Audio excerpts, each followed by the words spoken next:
Hello மக்களே! Big பாஸோட இந்த வாரம் நாமினேஷன் லிஸ்ட்டை நேத்து ரிலீஸ் பண்ணாங்க.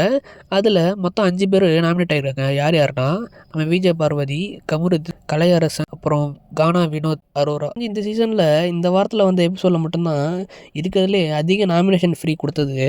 கிட்டத்தட்ட 7 பேர்கிட்ட நாமினேஷன் ஃப்ரீ கொடுத்துருக்காங்க. விஜய், சபரி, வியானா, நம்ம சுபிக்ஷா, கனி அக்கா, அப்புறம் கேப்டனான பிரவீன்ராஜ், இப்படி கிட்டத்தட்ட 7 பேர்கிட்ட நாமினேஷன் ஃப்ரீ கொடுத்துருக்காங்க. தெரிஞ்சு முக்கால்வாசி பேர் அவங்க காப்பாற்ற தான் நினைக்கிறாங்கன்னு நினைக்கிறேன் சேனல் சைட்லேருந்து. எதுக்கு இவ்வளோ நாமினேஷன் ஃப்ரீ கொடுக்குறாங்கன்னு தெரில. இவ்வளோ கொடுத்ததுனால கிட்டத்தட்ட கொஞ்சம் பேரை தான் நாமினேட் பண்ணுற மாதிரி இருக்குது. அதுலேயும் ஆல்ரெடி 2 பேர் மேலே கான்லேயே இருக்காங்க.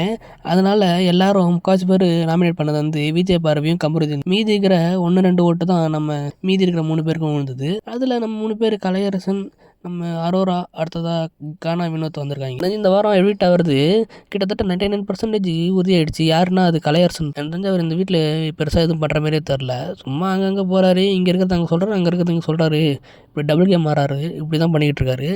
அரோரா போகிறதுக்கு வாய்ப்பு ரொம்ப கம்மி. ஏன்னா ஆல்ரெடி இந்த வாரமே ஆதிரை அனுப்பிட்டாங்க. இருக்கிற அரோராவை அனுப்பிட்டாங்கன்னா எனக்கு தெரிஞ்சு கேர்ள்ஸ் கன்செஷன் ரொம்ப கம்மியாகிடுவாங்க. அதனால் யோசிப்பாங்கன்னு நினைக்கிறேன். மேபி இந்த வாரம் வைல்டு கார்டு வர்றதுக்கு நிறைய வாய்ப்பு இருக்குதுன்னு நினைக்கிறேன். ஆல்ரெடி கம்மியாயிடுச்சு. மொத்தம் 15 பேர் தான் இருக்காங்க வீட்லேயே. இந்த வாரம் எவிக்ஷன் இருக்குமானு டவுட் இருக்குது. ஏன்னா ஆல்ரெடி 3 வாரம் எவிக்ஷன் போயிடுச்சு. ஆல்ரெடி கிட்டத்தட்ட 5 பேர் எவிக்ட் ஆகிட்டாங்க. நோ எவிக்ஷன் சொல்கிறதுக்கு வாய்ப்பு இருக்குது. என்ன நடக்குன்னு தெரில. ஆனால் போகிற மாரி இருந்தால் கலையரசன் தான் வாய்ப்பு இருக்குது. அதுக்கப்புறம் எனக்கு தெரிஞ்சு யாருக்கும் போகிறதுக்கு வாய்ப்பு இல்லை. ஏன்னா மற்றவங்கலாம் ஓரளவுக்கு நல்லா தான் விளையாண்டுக்கிட்டு இருக்காங்க. அரோராவும் கலையரசனும் கம்பேர் பண்ணும்போது கலையரசன் போக தான் வாய்ப்பு இருக்குது. இந்த மாதிரி நிறைய அப்படி தெரிஞ்சுக்க சேனல் சப்ஸ்கிரைப் பண்ணிக்கோங்க. அடுத்த வீடியோவில் பார்க்கலாம்.